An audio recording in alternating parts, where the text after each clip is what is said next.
Hello everyone, this is Mamta Samria Khandelwal and you are watching MSK Chemistry. Redox reaction chapter को हम discuss करने वाले हैं और उसका सबसे important topic that is oxidation number. ये आपको आना बहुत ज़रूरी है, नहीं तो पूरा चैप्टर हमें समझ नहीं आएगा। तो आज हम डिस्कस करने वाले हैं ये क्या होता है, इसकी हमें ज़रूरत क्यों है, इसे कैसे कैलकुलेट किया जाता है और इस ऑक्सीडेशन नंबर को हम किसी भी गिवन रिएक्शन को, वो रिडॉक्स रिएक्शन है या नहीं, उसे आइडेंटिफाई करने में कैसे यूज़ करते हैं। इसके अलावा अगर वो रिएक्शन रिडॉक्स रिएक्शन है तो उसमें ऑक्सीडाइजिंग एजेंट और रिड्यूसिंग एजेंट कौन है, इन सब में हमें ऑक्सीडेशन नंबर हेल्प करता है। तो शुरुआत करते हैं मोटिवेशन के साथ।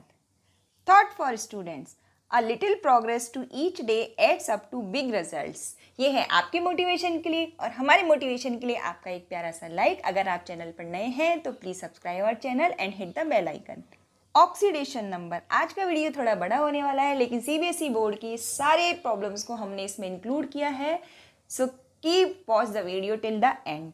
तो oxidation number is calculated for an element in a compound. इस पे आप ध्यान दीजिए, मतलब कि जब आपके जो एलिमेंट के केमिकल कॉम्बिनेशन से ही कंपाउंड बनते हैं, और अगर आपको एलिमेंट, कंपाउंड और मिक्सचर में कोई डाउट है तो आप हमारा लेक्चर नंबर 71 देखिए, लेक्चर नंबर थंबनेल पर लिखा हुआ है। तो ये हमेशा एलिमेंट के लिए, एलिमेंट का मतलब वो एटम से मिलके बने होते हैं, जब वो कंपाउंड बनाते हैं उसी स्टेज में हम कैलकुलेट करते हैं। अगर आपके एलिमेंट फ्री स्टेट में है या अनकॉम्बाइंड स्टेट में है तब हम इसे कैलकुलेट नहीं करते हैं, और क्या हम मानते हैं कि ऑक्सीडेशन नंबर उस स्टेट में 0 है। इसलिए आपको एलिमेंट और कंपाउंड के बारे में नॉलेज होना जरूरी है। जितने भी मेटल्स, नॉन मेटल्स और मेटेलॉइड्स होते हैं, ये सब क्या होते हैं, एलिमेंट्स होते हैं, और इनके लिए हम ये मानते हैं कि जो ऑक्सीडेशन नंबर होता है वो 0 होता है। तो यहाँ पे देख सकते हैं ये हाइड्रोजन, क्लोरीन, ओजोन, फॉस्फोरस, ये सब नॉन मेटल्स हैं। इसके अलावा आयरन, मैग्नीशियम, कॉपर, ये मेटल हैं। तो जब ये फ्री स्टेट में है यानी कि अनकॉम्बाइंड स्टेट में है तो इनका जो ऑक्सीडेशन नंबर होता है ये 0 होता है। Compounds are the substances having heteroatomic molecule. Heteroatomic का मतलब एक से ज़्यादा उनमें एटम होते हैं। कंपाउंड में हमेशा ऐसा ही होता है क्योंकि वो एलिमेंट के कॉम्बिनेशन से बनते हैं। इसीलिए ये जो आप कंपाउंड देख रहे हैं, मैग्नीशियम ऑक्साइड, K2MnO4, H2P2O7, इस तरीके के कंपाउंड्स में जिनमें एक से ज़्यादा एटम होते हैं तभी तो वो कंपाउंड होंगे। उनमें हम हर एक एटम के लिए ऑक्सीडेशन नंबर कैलकुलेट करते हैं। जैसे कि यहाँ पे पोटेशियम के लिए आपको कैलकुलेट करना होगा, या मैग्नीज के लिए और ऑक्सीजन के लिए। सो oxidation number is calculate for different elements in given compounds. जो भी कंपाउंड आपको गिवन है उसमें हर एक एलिमेंट के लिए आपको ये कैलकुलेट करना पड़ता है। अब इसकी डेफिनेशन क्या है? It is the electrical charge temporary or permanent an element carries when it is in combined state. इसका मतलब क्या है? कॉम्बाइंड स्टेट का मतलब तो आपको समझ में आ गया, मतलब जब उसने कंपाउंड बना लिया है। ऑब्वियसली कंपाउंड में एक से ज़्यादा तरह के एटम्स होंगे। अब ये जो टेम्पररी और परमानेंट, इसका मतलब क्या है? तो देखिए, जैसे कि जो आयोनिक कंपाउंड्स होते हैं जैसे कि NaCl, ये हमेशा इलेक्ट्रॉन के गिव एंड टेक से बनते हैं। NaCl कैसे बनता है? जब सोडियम एक इलेक्ट्रॉन लूज करके Na पॉजिटिव बनाता है और क्लोरीन एक इलेक्ट्रॉन गेन करके क्लोराइड आयन बनाता है। तो आयोनिक कंपाउंड पे तो ये जो चार्ज होते हैं ये परमानेंट होते हैं, और हम ये मान लेते हैं कि इन पे जो चार्ज है वही इनका ऑक्सीडेशन नंबर है। लेकिन जो कोवेलेंट कंपाउंड होते हैं जैसे कि HCl, ये किससे बनते हैं? इलेक्ट्रॉन की शेयरिंग से बनते हैं। यहाँ पे इलेक्ट्रॉन का कंप्लीट ट्रांसफर नहीं होता है। हाँ, लेकिन ये हाइड्रोजन और क्लोरीन की इलेक्ट्रोनेगेटिव में डिफरेंस होने की वजह से हम ये बोल सकते हैं कि ये जो बॉन्ड है ये पोलर बॉन्ड है। क्लोरीन पे पार्शियल नेगेटिव चार्ज और हाइड्रोजन पे पार्शियल पॉजिटिव चार्ज आता है, पार्शियल, ठीक है। लेकिन ऑक्सीडेशन नंबर कैलकुलेशन में हम ये अज्यूम करते हैं, मतलब इट इज़ नॉट एक्चुअल, हम ये अज्यूम करते हैं कि ये जो इलेक्ट्रॉन पेयर है ये कंप्लीटली उस एलिमेंट की ओर ट्रांसफर हो जाएंगे जिसकी इलेक्ट्रोनेगेटिविटी ज़्यादा है। यानी कि हम ये मानेंगे कि ये जो दोनों इलेक्ट्रॉन है ये कंप्लीटली क्लोरीन को ट्रांसफर हो जाएंगे। तो सिचुएशन क्या बन जाएगी? H पे पॉजिटिव चार्ज आ जाएगा और Cl पे नेगेटिव चार्ज आ जाएगा। लेकिन ये एक्चुअल सिचुएशन नहीं है। एक्चुअल सिचुएशन तो पार्शियल चार्ज ही इन पे होता है, लेकिन ऑक्सीडेशन नंबर कैलकुलेशन के लिए हम ये मानते हैं, इसलिए यहाँ पे हमने टेम्पररी और परमानेंट शब्द को यूज़ किया है। अब इसका हमें नीड क्यों है? तो देखिए, जब इस तरीके से क्वेश्चन एग्जाम में पूछे जाते हैं कि अगर आपको ये 4 तरीके की रिएक्शन गिवन है तो ये रिडॉक्स है, ये रिडॉक्स है, ये रिडॉक्स है और ये रिडॉक्स रिएक्शन नहीं है, तो आप कैसे बताएंगे? तो उसके लिए हमें ये देखना होगा कि रिएक्टेंट साइड और प्रोडक्ट साइड में अगर किसी एलिमेंट की ऑक्सीडेशन नंबर में चेंज हो रहा है तो वो रिडॉक्स रिएक्शन है, और अगर नहीं हो रहा है तो वो रिडॉक्स रिएक्शन नहीं है। जैसे कि ये वाली जो रिएक्शन है ये रिडॉक्स रिएक्शन नहीं है, it is the double displacement reaction. लेकिन ये rules to assign oxidation number of an element in compound, ये बहुत ज़्यादा इंपॉर्टेंट है। क्यों इंपॉर्टेंट है? जैसे मान लीजिए आपको एक कंपाउंड गिवन है KMnO4, है ना, और आपसे कहा गया इसमें मैग्नीज का ऑक्सीडेशन नंबर निकालिए। तो ये आप तभी निकाल पाएंगे जब आपको पोटेशियम का ऑक्सीडेशन नंबर पता होगा और ऑक्सीजन का ऑक्सीडेशन नंबर पता होगा। तो कुछ रूल्स हैं जिनको यूज़ करते हुए हम किसी भी एलिमेंट का जब वो कॉम्बाइंड स्टेट में होता है ऑक्सीडेशन नंबर निकाल सकते हैं। जैसे कि जो एलिमेंट्स होते हैं इन फ्री स्टेट में हमेशा उनका ऑक्सीडेशन नंबर 0 होता है। तो अब देख सकते हैं आप ये सब एलिमेंट है फ्री स्टेट में अनकॉम्बाइंड स्टेट में है, जैसे कि इनर्ट गैसेज हैं, इन सब का जो ऑक्सीडेशन नंबर है वो 0 होता है। ठीक है। और जो मोनो एटॉमिक आयंस होते हैं, यहाँ पे मोनो एटॉमिक की बात करें, हम पॉली एटॉमिक की बात नहीं करें, इन पर जो ऑक्सीडेशन नंबर होता है, जो इन पे चार्ज होता है, इसके इक्वल होता है। जैसे कि सोडियम का ऑक्सीडेशन नंबर +1, कैल्शियम का 2+ और ब्रोमाइड का -1। तो जो इनका चार्ज है उसी को हम इनका ऑक्सीडेशन नंबर मान लेते हैं। अब बात आती है ग्रुप 1 के एलिमेंट्स की, तो उन पे हमेशा ऑक्सीडेशन नंबर +1 होता है, ये आपको याद रखना है। अब ग्रुप 1 के एलिमेंट में आप जानते हैं क्योंकि उनके वैलेंसी शेल में एक इलेक्ट्रॉन होता है और उसको लूज करके वो अपना ऑक्टेट कंप्लीट कर लेते हैं, इसलिए उनका ऑक्सीडेशन नंबर हमेशा +1 होता है। यानी कि lithium, sodium, potassium, rubidium, caesium और फ्रेंशियम, इन सब का ऑक्सीडेशन नंबर हमेशा मतलब हमेशा +1 ही होगा, क्योंकि ये ग्रुप 1 के एलिमेंट है। अब बात करते हैं ग्रुप 2 के एलिमेंट की। इनका ऑक्सीडेशन नंबर हमेशा +2 होगा। क्यों होगा? क्योंकि इनके वैलेंस शेल में 2 इलेक्ट्रॉन होते हैं, उनको लूज करके अपना ऑक्टेट कंप्लीट करते हैं। तो ग्रुप 2 के एलिमेंट्स कौन कौन से हैं? बेरिलियम, मैग्नीशियम, कैल्शियम, स्ट्रोंशियम और बेरियम और रेडियम। तो इन पे आपको ध्यान रखना है, किसी भी कंडीशन में इनका ऑक्सीडेशन नंबर चेंज नहीं होगा, हमेशा +2 ही रहेगा। अब बात करते हैं हम ऑक्सीजन की। तो ऑक्सीजन का जो ऑक्सीडेशन नंबर होता है ये यूजुअली -2 होता है। यूजुअली मतलब ज़्यादातर कंडीशन में, 99% केसेस में। लेकिन ये जो एक्सेप्शन है ये आपको बहुत अच्छे से ध्यान रखने हैं। परऑक्साइड, जैसे कि हाइड्रोजन परऑक्साइड H2O2 होता है, इसका एक्चुअल स्ट्रक्चर इस तरीके से होता है। तो यहाँ पे जो परऑक्साइड है उस पर ऑक्सीजन का जो ऑक्सीडेशन नंबर होगा वो -1 होगा, यानी कि ये -1, ये -1 और हाइड्रोजन का होगा +1+1। जैसे वाटर में तो क्या होता है, वाटर में ऑक्सीजन का जो ऑक्सीडेशन स्टेट होता है -2 होता है, लेकिन परऑक्साइड में होगा -1। ये आपको बहुत अच्छे से ध्यान रखना है। दूसरी बात करते हैं हम सुपर ऑक्साइड की। ये भी आपको याद रखने हैं क्योंकि ये वाले जो एग्जाम्पल्स हैं ये JEE नीट में पूछे जाते हैं। पोटेशियम सुपर ऑक्साइड, तो देखिए यहाँ पे पोटेशियम है तो पोटेशियम पे तो हमेशा +1 चार्ज होगा, हमने अभी डिस्कस किया है। और क्योंकि ये न्यूट्रल मॉलिक्यूल है तो दोनों ऑक्सीजन एटम पे मिलके क्या होगा, -1 चार्ज होगा। और पर ऑक्सीजन एटम क्या होगा, इसका ऑक्सीडेशन नंबर -1/2। तो ये कुछ स्पेशल एग्जाम्पल्स हैं जो आपको याद रखने हैं, मेमोराइज करने हैं। इसी तरह से हम ऑक्सीजन डाइफ्लोराइड की बात करते हैं। तो यहाँ पे क्योंकि fluorine is the most electronegative element in the periodic table, तो उस पे चार्ज होगा -1। तो उस कंडीशन में यहाँ पे जो ऑक्सीजन है इस पे चार्ज होगा +2। ये एक्सेप्शंस है, ये आपको याद रखने हैं। This is oxygen difluoride and this is dioxygen difluoride. तो यहाँ पे जो ऑक्सीजन पे चार्ज होगा +1। फ्लोरीन का हमेशा ऑक्सीडेशन नंबर -1 होगा। और बाकी के जो हैलोजेंस है क्लोरीन, ब्रोमीन, आयोडीन, इनका किसी कंपाउंड में -1 हो सकता है, किसी में +1, किसी में +3, किसी में +5 और किसी में +7 हो सकता है। इसी तरीके से ऑक्सीडेशन नंबर ऑफ नाइट्रोजन ये -3 से +5 तक हो सकता है। हाइड्रोजन की बात करें तो नॉर्मली इसका +1 होता है, जैसे कि H2O में +1 होता है।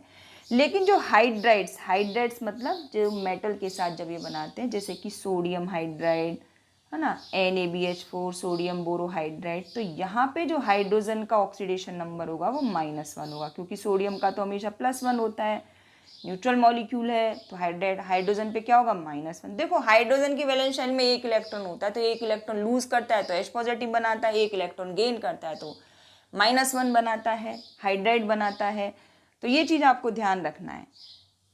अब बात करते हैं अगले रूल की जो सबसे ज़्यादा यूज़ होता है, the algebraic sum of all the atoms in a neutral molecule is 0। यानी कि ये 2 पोटेशियम एटम, 1 मैग्नीज एटम और 4 ऑक्सीजन एटम, इन सबके जो ऑक्सीडेशन नंबर का जो सम होगा that will be equal to 0।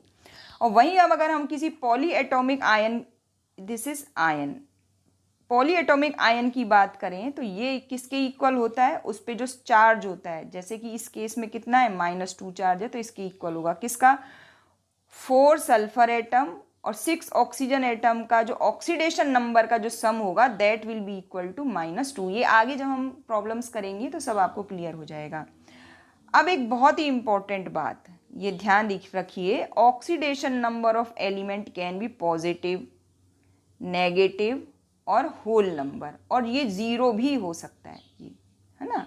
Oxidation number element का तो 0 होता ही है, लेकिन जब हम किसी कंपाउंड में एवरेज ऑक्सीडेशन नंबर निकालते हैं, जैसे कि यहाँ पे 4 सल्फर एटम है इस कंपाउंड में, तो 4 सल्फर एटम का आप जो एवरेज निकालेंगे, ऑक्सीडेशन नंबर अगर निकालेंगे तो इट मे बी फ्रैक्शनल, तब ये फ्रैक्शनल हो सकता है। इस वीडियो में हमने सीबीएसई बोर्ड के टोटल ऑक्सीडेशन नंबर के प्रॉब्लम्स को इंक्लूड किया है, इसलिए आप वीडियो को एंड तक जरूर देखिएगा। सोडियम हाइड्रोजन फॉस्फेट, अब आपसे कहा गया है कि इसमें फॉस्फोरस का निकालिए ऑक्सीडेशन नंबर, तो आपको सोडियम, हाइड्रोजन और ऑक्सीजन का पता होना चाहिए। तो हम जानते हैं सोडियम पे क्या होता है +1, हाइड्रोजन पे भी यहाँ पे +1 होगा और ऑक्सीजन पे होगा -2, और क्योंकि ये न्यूट्रल मॉलिक्यूल है तो सारे एटम्स का जो सम होगा ऑक्सीडेशन नंबर का वो होगा किसके इक्वल, 0। तो सोडियम का हो गया +1 प्लस 2 हाइड्रोजन है, सो 2 × +1 प्लस फॉस्फोरस का मान लेते हैं हम x, और ऑक्सीजन कितने हैं 4, और एक ऑक्सीजन का कितना होता है -2, और इन सब का सम किसके इक्वल होगा, 0 के इक्वल। तो x इज इक्वल टू 4 × 2 = 8, ये इधर जाके प्लस में हो जाएगा -3। तो फॉस्फोरस का ऑक्सीडेशन स्टेट यहाँ क्या होगा +5। सोडियम हाइड्रोजन सल्फेट की बात करते हैं, और यहाँ पे अगर आपसे पूछा गया कि सल्फर का ऑक्सीडेशन नंबर निकालिए तो निकाल सकते हैं। सोडियम का होता है +1, हाइड्रोजन का भी +1, ऑक्सीजन का -2, ठीक है, इसलिए हमें रूल्स पता होने चाहिए।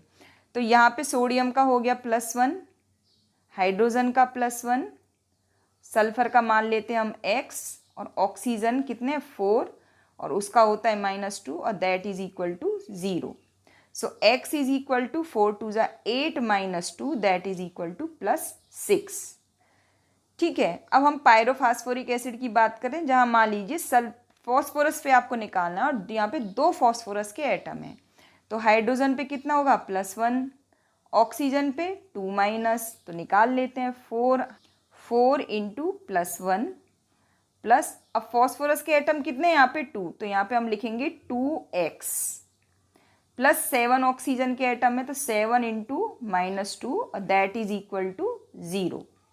So 2x is equal to 14 - 4, that is equal to 10. So x is equal to +5. तो यहाँ पे पायरोफॉस्फोरिक एसिड के अंदर जो फॉस्फोरस का ऑक्सीडेशन नंबर होगा दैट इज +5। बात करते हैं पोटेशियम मैग्नेट की, K2MnO4। तो पोटेशियम पे चार्ज क्या होता है +1, ऑक्सीजन पे -2, सो 2 पोटेशियम एटम है तो 2 × +1 प्लस मैग्नीज का x, oxygen 4 × -2 is equal to 0, क्योंकि न्यूट्रल मॉलिक्यूल है इसलिए सम होगा 0। So x is equal to 8 - 2 is equal to +6। Potassium manganate होता है K2MnO4 और पोटेशियम परमैग्नेट होता है KMnO4। अब बात करते हैं हम कैल्शियम परऑक्साइड। इसके स्ट्रक्चर पे ध्यान दीजिए, ये परऑक्साइड है तो इसका स्ट्रक्चर कुछ इस तरीके से होता है, ठीक है। अब कैल्शियम किसका है, ग्रुप 2 का एलिमेंट है, तो कैल्शियम पे होगा हमेशा +2, और ऑक्सीजन यहाँ पे क्योंकि ये परऑक्साइड है तो ऑक्सीजन पे होगा -1 चार्ज, तो ऑक्सीजन पे यहाँ पे होगा -1। इन चीज़ों को आपको ध्यान रखना है। अब बात करते हैं हम क्रोमियम पेंटॉक्साइड की। तो इसका बटरफ्लाई स्ट्रक्चर होता है, इसका स्ट्रक्चर कुछ इस तरीके से होता है, इसका बड़ा इंटरेस्टिंग स्ट्रक्चर है, बटरफ्लाई स्ट्रक्चर। ये O, ये इस तरीके से, ठीक है। ये देखिए सारे सीबीएसई बोर्ड के एग्जाम्पल्स हमने इसमें इंक्लूड किया है, इसलिए वीडियो को एंड तक आप ज़रूर देखिएगा। तो देखिए इस ऑक्सीजन पे होगा -2 चार्ज, नॉर्मल चार्ज होगा, लेकिन ये जो 4 ऑक्सीजन है ये परऑक्साइड लिंकेज है, इसलिए इस पे होगा -1, इस पे भी -1, इस पे -1 और इस पे भी -1। तो क्रोमियम पे टोटल चार्ज कितना आएगा, यहाँ पे आएगा +6। तो यहाँ पे क्रोमियम का ऑक्सीडेशन नंबर है +6 और 5 ऑक्सीजन में से 1 ऑक्सीजन का तो है -2 और बाकी के जो 4 ऑक्सीजन हैं उनका है -1।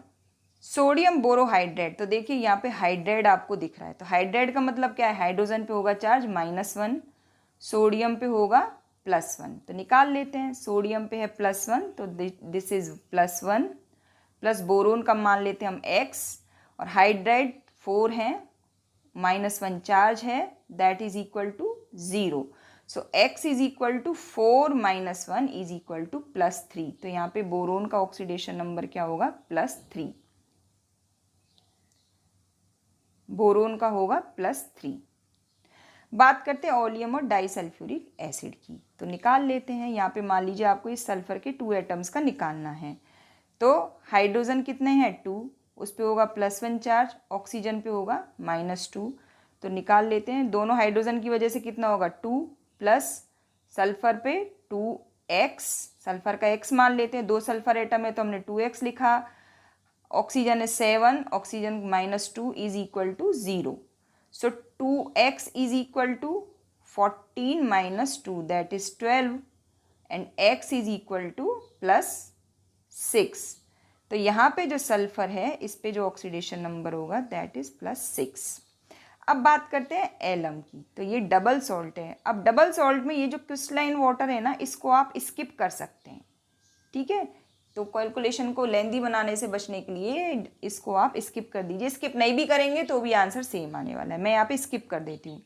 तो ये देखिए यहाँ पे जो पोटेशियम है इस पे होगा +1, एल्यूमिनियम पे आप जानते हैं +3 चार्ज होता है, क्योंकि इसका इलेक्ट्रॉनिक कॉन्फ़िगरेशन क्या होता है 2 8 3, तो 3 इलेक्ट्रॉन लूज करके ये अपना ऑक्टेट कंप्लीट कर लेता है, इसलिए इस पे +3 चार्ज होता है। ऑक्सीजन पे कितना है -2, तो निकालना किसका है, हमें सल्फर का निकालना है। कितने एटम है सल्फर के 2, तो निकाल लेते हैं। पहले पोटेशियम की वजह से होगा 1, एल्यूमिनियम की वजह से होगा 3 प्लस सल्फर कितने हैं टोटल 2, तो यहाँ पे लिख देते हैं हम 2x, सल्फर का x मान लेते हैं हम ऑक्सीडेशन नंबर। ऑक्सीजन आइटम कितने 4 2 ज़ा 8, तो 8 into -2 that is equal to 0। Water को आप स्किप कर दीजिए, so 2x is equal to 16 - 4 that is 12। तो अगेन यहाँ पे जो x की वैल्यू आएगी दैट इज +6। तो यहाँ पे सल्फर का ऑक्सीडेशन नंबर है +6। अब ये कुछ स्पेशल एग्जाम्पल्स हैं किसके, एवरेज ऑक्सीडेशन स्टेट के, जो कि कैसी हो सकती है, फ्रैक्शनल हो सकती है। ये एग्जाम्पल्स बहुत इंपॉर्टेंट हैं, जेईई नीट के पॉइंट ऑफ व्यू से, एमएचटी सीईटी के पॉइंट ऑफ व्यू से बहुत ज़्यादा इंपॉर्टेंट है, इसलिए इनको आप ध्यान से देखिएगा। इन्हीं में से कोई ना कोई एक ऑक्सीडेशन नंबर का क्वेश्चन वो जब भी पूछते हैं इन्हीं में से कोई आता है। यहाँ पे 6-7 हम करने वाले हैं। पोटेशियम ट्राई आयोडाइड, अब देखिए यहाँ पे 3 आयोडीन के एटम है जिनके लिए हमें इसे कैलकुलेट करना है, ठीक है। अब ये तो हम अच्छे से जानते हैं कि पोटेशियम पे हमेशा +1 चार्ज होता है, तो इसका मतलब हम लिखते हैं +1 प्लस 3x, आयोडीन के लिए हम x मान लेते हैं, that is equal to 0। So 3x is equal to -1, so x is equal to -1/3। मतलब ये जो 3 आयोडीन एटम हैं इनका जो एवरेज ऑक्सीडेशन स्टेट होगा वो क्या होगा, -1/3। लेकिन एक्चुअल में इसका जो स्ट्रक्चर है वो मैं आपको बताती हूँ किस तरीके से होता है। ये पोटेशियम पे होता है +1 चार्ज और आयोडीन का स्ट्रक्चर कुछ इस तरीके से होता है। इस आयोडीन पे होता है -1 चार्ज और इन दोनों आयोडीन पे होता है 0। तो इस तरीके से +1 और -1 एक दूसरे को बैलेंस करते हैं।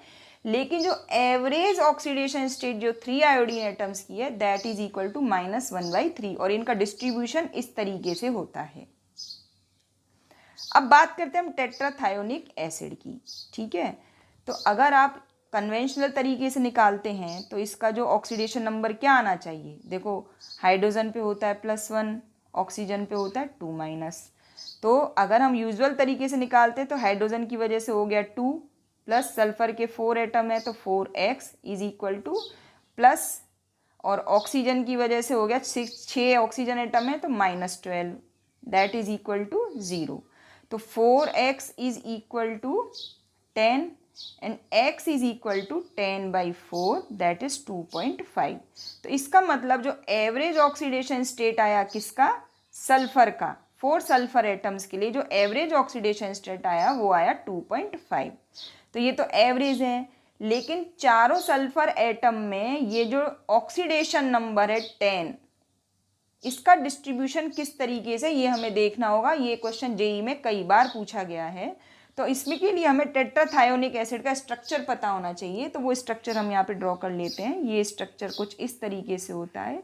ये आपके 4 सल्फर एटम हैं और ये टर्मिनल वाले यहाँ पे OH OH और ये डबल बॉन्ड O, यहाँ पे डबल बॉन्ड O और डबल बॉन्ड O, ये इसका एक्चुअल स्ट्रक्चर है। अब देखिए एक रूल और मैं आपको यहाँ पे समझाती हूँ। जब कोई एलिमेंट, जैसे कि ये सल्फर है, अगर सेम एलिमेंट से जुड़ा होता है, जैसे ये देखिए ये जो सेंटर वाला सल्फर है ये इधर भी सल्फर से जुड़ा है, इधर भी सल्फर से जुड़ा है, तो इसका ऑक्सीडेशन नंबर हमेशा 0 होता है इस कंडीशन में। ऐसे ये वाला जो सल्फर एटम है ये भी इधर सल्फर से जुड़ा है, इधर भी सल्फर से जुड़ा है, तो इसका भी यहाँ पे 0 होगा। ऑक्सीडेशन नंबर तभी आता है जब डिफरेंट एलिमेंट के साथ कोई भी एलिमेंट अटैच होता है, उसके साथ जुड़ा होता है। अब ये यहाँ पे ये जो सल्फर है ये 3 ऑक्सीजन एटम से जुड़े हुए, ये यहाँ पे ये ऑक्सीजन, यहाँ पे ऑक्सीजन और यहाँ पे OH। अब OH को हम एक साथ लेते हैं, हमेशा अलग नहीं लेते हैं। तो हाइड्रोजन पे होता है +1, ऑक्सीजन पे होता है -2, तो नेट चार्ज ऑक्सीजन पे, ऑक्साइड पे हम क्या लिखते हैं, -1। तो इस तरीके से ये वाला जो सल्फर है इस पे क्या होगा, इस ऑक्सीजन की वजह से -2, इसकी वजह से -2 और इसकी वजह से -1। तो इस सल्फर पे चार्ज आएगा +5 और इस वाले सल्फर पे भी चार्ज होगा +5। तो ध्यान रखिए ये जो 4 सल्फर एटम है इनमें से 2 सल्फर एटम पे चार्ज होगा 0, ऑक्सीडेशन नंबर होगा 0, और 2 सल्फर एटम्स पे होगा +5। ये स्ट्रक्चर, ये जो एग्जाम्पल है बहुत ज़्यादा इम्पॉर्टेंट है। अब बात करते हैं हम टेट्राथायोनेट आयन की, ठीक है। तो अगर आप ध्यान देंगे तो टेट्राथायोनिक एसिड में से जब ये 2 हाइड्रोजन एटम हम हटा देते हैं तो बन जाता है टेट्राथायोनेट आयन। तो इसका स्ट्रक्चर भी सेम है, इसको हम इस तरीके से लिख देते हैं, डबल बॉन्ड O, इधर भी ये इस तरीके से, और यहाँ पे अब क्या आएगा, O-, ठीक है। तो सेम सिचुएशन होगी, इसका 0 होगा, इसका +5 होगा, इसका +5 होगा। अगर मान लीजिए आपसे पूछा जाता है Na2S4O6 के केस में सल्फर एटम्स का ऑक्सीडेशन नंबर क्या होगा, तब भी इसी तरीके से आप कैलकुलेट करेंगे, तब भी सेम ही आंसर आएगा, ठीक है। देखिए चाहे आप H2S4O6 के लिए कैलकुलेट करें या फिर आप Na2S4O6 के लिए कैलकुलेट करें, सेम रिजल्ट आने वाला है। क्योंकि जैसे मान लीजिए आप सोडियम एटम यहाँ अटैच कर दें तो ये यहाँ पे इस तरीके से अटैच होंगे, तो रिजल्ट तो सेम ही आने वाला है। बात करते हैं कार्बन सब ऑक्साइड की। तो पहले इसके लिए क्या निकालते हैं हम, एवरेज ऑक्सीडेशन नंबर, ठीक है। 3 कार्बन एटम है तो 3x लिख देते हैं, 2 ऑक्सीजन एटम है तो उनकी वजह से होगा 2 × -2 -4, दैट इज इक्वल टू 0, ठीक है। So 3x is equal to +4 and x is equal to +4/3। तो ये इसका एवरेज ऑक्सीडेशन नंबर आएगा। लेकिन तीनों कार्बन एटम में कार्बन का ऑक्सीडेशन, एवरेज ऑक्सीडेशन नंबर आ गया 4/3, लेकिन तीनों कार्बन एटम में इसका डिस्ट्रीब्यूशन किस तरीके से। तो पहले हमें इसका स्ट्रक्चर देखना होगा। कार्बन सब ऑक्साइड का स्ट्रक्चर होता है इस तरीके से। अब जैसे कि मैंने आपको बताया था ये सेंटर वाला कार्बन है, ये इधर भी कार्बन से जुड़ा है, इधर भी कार्बन से जुड़ा है, तो इसका ऑक्सीडेशन नंबर क्या होगा, 0। ऑक्सीडेशन नंबर तभी आएगा जब वो डिफरेंट एलिमेंट के साथ जुड़ा होगा। और इस वाले ऑक्सीजन पे होता है -2, तो इस कार्बन पे हो गया +2, इस वाले ऑक्सीजन पे -2, तो इस वाले कार्बन पे हो गया +2। तो +4 का जो डिस्ट्रीब्यूशन इस तरीके से होगा, सेंटर वाले कार्बन का ऑक्सीडेशन नंबर होगा 0 और इन दोनों कार्बन एटम्स का ऑक्सीडेशन नंबर होगा 2+2+। अब ये ट्राइब्रोमीन ऑक्टोक्साइड, ये भी बहुत अच्छा एग्जाम्पल है। अब पहले इसमें हमें स्ट्रक्चर पता होना जरूरी है, ठीक है, तभी हम निकाल सकते हैं। अगर आप एवरेज ऑक्सीडेशन नंबर निकालें इस केस में तो कैसे निकालेंगे, ब्रोमीन के लिए मान लेते हैं हम x, तो 3x + 8 ऑक्सीजन एटम है तो -16 हो गया, is equal to 0। So 3x is equal to 16, तो x इज इक्वल टू 16/3। ये क्या आ गया आपका एवरेज ऑक्सीडेशन नंबर, किसके लिए? 3 ब्रोमीन एटम्स के लिए। लेकिन एक्चुअल में ये जो 16 है इसका डिस्ट्रीब्यूशन कैसे है, उसके लिए हमें इसका स्ट्रक्चर पता होना चाहिए। तो पहले स्ट्रक्चर ड्रॉ करते हैं। 3 ब्रोमीन एटम है तो पहले हम इनको बना देते हैं, ठीक है। सेंटर वाले ब्रोमीन से ये 2 ऑक्सीजन एटम अटैच होते हैं और टर्मिनल वाले से इस तरह से 3 होते हैं। ये स्ट्रक्चर पता होना जरूरी है। अब देखिए इस ऑक्सीजन पे -2, इस पे -2, तो इस सेंटर वाले ब्रोमीन पे हो गया +4 और यहाँ पे -2 ऑक्सीजन पे -2, तो इस सेंटर वाले पे हो गया +6।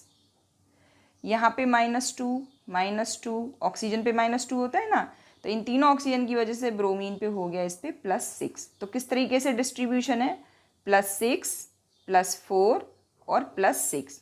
अब बात करते हैं हेक्सेन की। तो इसके लिए अगर आप एवरेज ऑक्सीडेशन नंबर निकालेंगे तो वो कैसे आएगा? कार्बन का मान लेते हैं x, तो 8x + 18 is equal to 0। So x is equal to 18/8, ठीक है, माइनस में आएगा। बात करते हैं मिक्स्ड ऑक्साइड आयरन का। तो ये Fe3O4 है, तो ये एक्चुअली में इस तरीके से होता है, ये FeO + Fe2O3। तो यहाँ पे इस और आयरन पे होता है 2+ चार्ज और यहाँ पे इस आयरन पे होता है 3+ चार्ज।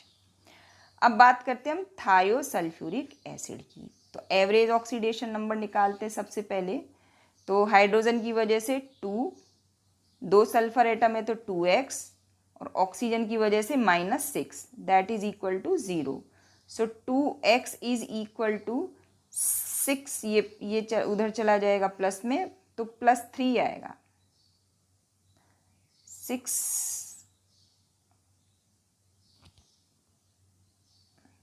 थायोसल्फ्यूरिक एसिड के लिए निकालते हैं। तो हाइड्रोजन की वजह से होगा 2 सल्फर एटम है तो 2x प्लस ऑक्सीजन की वजह से 3 2 जा -6 is equal to 0। So 2x is equal to 6 - 2 is equal to 4 and x is equal to +2। लेकिन इसका डिस्ट्रीब्यूशन किस तरीके से होगा? मतलब दोनों सल्फर एटम पे टोटल मिला के जो चार्ज कितना होगा? +4 होगा। तो सल्फर एटम तो इस सल्फर एटम से जुड़ा है जो कि सेम एलिमेंट है, इसलिए इसका होगा 0। ये मैंने आपको पहले भी बताया है। और इस हाइड्रोक्साइड आयन की वजह से नेट चार्ज क्या होगा? -1 और ऑक्सीजन की वजह से -2। तो इस अकेले सल्फर पे होगा +4। तो मतलब एक सल्फर एटम पे तो होगा ऑक्सीडेशन नंबर 0 और दूसरे सल्फर पे होगा +4। जो कार्बन एटम है ये वाला, ये किससे जुड़ा हुआ है? 3 हाइड्रोजन एटम, इस पे +1, इस पे +1 और इस पे +1। इस वजह से इस वाले कार्बन एटम का ऑक्सीडेशन नंबर क्या होगा? -3। ध्यान दीजिए। अब ये देखिए इस हाइड्रोक्साइड आयन की वजह से यहाँ पे ये जो कार्बन है जुड़ा हुआ है उसकी वजह से हाइड्रोक्साइड आयन की वजह से होगा चार्ज -1 और इस ऑक्सीजन की वजह से चार्ज होगा -2 और इनको बैलेंस करने के लिए इस कार्बन पे चार्ज कितना होगा? +3। तो ध्यान दीजिए एक कार्बन एटम पे इसका ऑक्सीडेशन नंबर है -3 और इस वाले का है +3 और एवरेज ऑक्सीडेशन नंबर इसलिए क्या होगा? It will be 0। अब बात करते हैं हम इथेनॉल की। तो इसका स्ट्रक्चर बना, ये हाइड्रोजन +1 +1 +1 तो 3 और देखिए ये कार्बन क्योंकि ये इस कार्बन एटम से जुड़ा हुआ है तो इस कार्बन एटम का इस कार्बन पे कोई इम्पैक्ट नहीं होगा, इसलिए इस कार्बन पे चार्ज क्या होगा? ऑक्सीडेशन नंबर इसका होगा -3। अब बात करते हैं इस वाले कार्बन एटम की। तो इसकी वजह से चार्ज क्या है? नेट चार्ज -1, यहाँ पे ये +1 और ये +1, तो इसलिए इस कार्बन पे नेट चार्ज क्या होगा? -1। यानी कि ये वाला जो कार्बन है इस पे चार्ज क्या है? ऑक्सीडेशन नंबर है -3 और इस वाले कार्बन पे है -1। अब एवरेज आप निकालिए oxidation number. Average oxidation number आएगा 2x इज इक्वल टू -4 जब आप कैलकुलेट करेंगे। अब हम देखते हैं कि ये जो हमने ऑक्सीडेशन नंबर सीखा है इससे हम कैसे पता लगाते हैं कि गिवन रिएक्शन ऑक्सीडेशन रिएक्शन है या नहीं, और अगर वो रिडॉक्स रिएक्शन है तो उसमें ऑक्सीडाइजिंग एजेंट कौन है और रिड्यूसिंग एजेंट कौन है। तो पहले समझ लेते हैं रिडॉक्स रिएक्शन का मतलब होता है रिडक्शन प्लस ऑक्सीडेशन, मतलब उसमें रिडक्शन भी होगा रिएक्शन में और ऑक्सीडेशन भी होगा, ये कभी भी अकेले नहीं होता, इसलिए इसको हम रिडॉक्स बोलते हैं। ऑक्सीडेशन का मतलब क्या होता है? Increase in oxidation number of an element in given substances. इसके अलावा आप जानती है addition of oxygen, removal of hydrogen, है ना, ये सब चीज़ें आप जानते हैं, रिमूवल ऑफ इलेक्ट्रॉन, ये सब ऑक्सीडेशन होते हैं। लेकिन यहाँ पे हमारा फोकस ऑक्सीडेशन नंबर पे है कि उससे हम कैसे पता लगाते हैं। और रिडक्शन का मतलब होता है decrease in oxidation number of element in given substance. तो इस तरीके से हम पहचान लेते हैं किसका ऑक्सीडेशन हो रहा है, किसका रिडक्शन हो रहा है। अब हम कैसे पहचाने ऑक्सीडाइजिंग एजेंट कौन होता है? तो the species that is getting reduces और अंडरगोज रिडक्शन, मतलब जिसका रिडक्शन हो रहा होता है वो क्या होता है? ऑक्सीडाइजिंग एजेंट, यानी कि जिसका ऑक्सीडेशन नंबर डिक्रीज हो रहा होता है वो क्या कहलाएगा? ऑक्सीडाइजिंग एजेंट, क्योंकि उसका खुद का तो रिडक्शन होता है और दूसरे का वो क्या करता है? ऑक्सीडेशन, इसलिए वो कहलाता है ऑक्सीडेशन ऑक्सीडाइजिंग एजेंट या ऑक्सीडेंट। देखो जब रिडॉक्स रिएक्शन होती है तो एक बंदा इलेक्ट्रॉन लूज करता है और दूसरा बंदा उन इलेक्ट्रॉन्स को गेन करता है, तभी ये रिडॉक्स रिएक्शन होती है। तो कोई अगर इलेक्ट्रॉन लूज करेगा तो उनको गेन करने वाला भी तो कोई होना चाहिए। तो जिसका ऑक्सीडेशन होता है वो कहलाता है रिड्यूसिंग एजेंट, क्योंकि वो दूसरे के रिडक्शन को प्रमोट कर रहा है। कैसे? खुद इलेक्ट्रॉन रिलीज कर रहा है तो दूसरा बंदा उन इलेक्ट्रॉन को गेन करेगा, तो उसका क्या हो जाएगा? रिडक्शन। तो इसी तरीके से हम बात करते हैं रिड्यूसिंग एजेंट की, या जिसको रिडक्टेंट क्या कहते हैं। तो species that is getting oxidise और undergoes oxidation is called reducing agent in the given redox reaction. Discuss करते हैं इन रिएक्शंस को। देखिए यहाँ पे कॉपर और ऑक्सीजन, इसका ऑक्सीडेशन नंबर 0 होगा, फ्लोरीन का भी 0 होगा, पोटेशियम का भी 0 होगा, यहाँ पे आयरन का 0 होगा और कॉपर का 0 होगा। क्यों? क्योंकि ये एलिमेंट्स हैं, ठीक है। अब बात करते हैं यहाँ पे कॉपर ऑक्साइड। तो यहाँ पे कॉपर का ऑक्सीडेशन नंबर है +2 और ऑक्साइड का है -2 और यहाँ पे कॉपर का है 0। तो इसका मतलब किसका रिडक्शन हो रहा है? This is decrease in oxidation number. यहाँ पे ऑक्सीडेशन नंबर क्या हो रहा है? डिक्रीज हो रहा है। इसीलिए हम क्या कह सकते हैं कि ये क्या रिएक्शन है? ये है रिडक्शन रिएक्शन, ठीक है। तो यहाँ पे ऑक्सीडाइजिंग एजेंट आपका क्या होगा? Oxidizing agent is copper oxide, ठीक है। अब बात करते हैं यहाँ पे हाइड्रोजन। तो इसका ऑक्सीडेशन नंबर क्या है? 0 और यहाँ पे H2O में इसका क्या है? +1। तो इसका मतलब इसका क्या हो रहा है? ऑक्सीडेशन हो रहा है। तो जिसका ऑक्सीडेशन हो रहा है वो क्या कहलाता है? Reducing agent. मतलब यहाँ पे आपका रिड्यूसिंग एजेंट क्या है? H2। अब यहाँ पे देखिए किसी के भी ऑक्सीडेशन नंबर में कोई चेंज नहीं हो रहा है। यहाँ पे बेरियम का 2+, यहाँ पे भी 2+, क्लोराइड का -1, यहाँ पे भी -1, सल्फर का +6 यहाँ पे भी +6 है, इसलिए ये रिडॉक्स रिएक्शन नहीं है। So thank you for watching MSK chemistry. Please subscribe our channel. Thank you.